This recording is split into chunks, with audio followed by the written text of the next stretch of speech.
Hi guys, kamusta kayo dyan? Diba? Trip-trip lang guys. Namiss ko lang yung magpakulot ng buhok. Kaya try lang. Maikli na kasi yung buhok ko dati. Milig ako magpahaba. Try lang guys ha.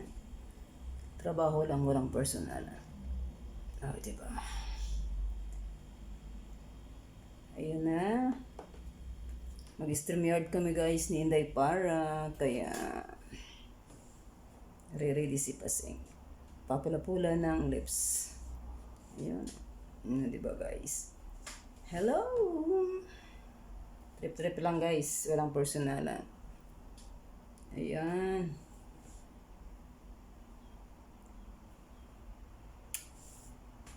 Enjoy lang habang buhay.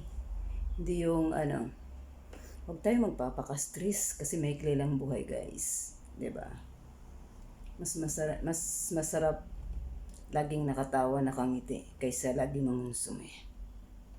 Wala na nga tayong jowa, mangonsumi pa tayo. O di wow.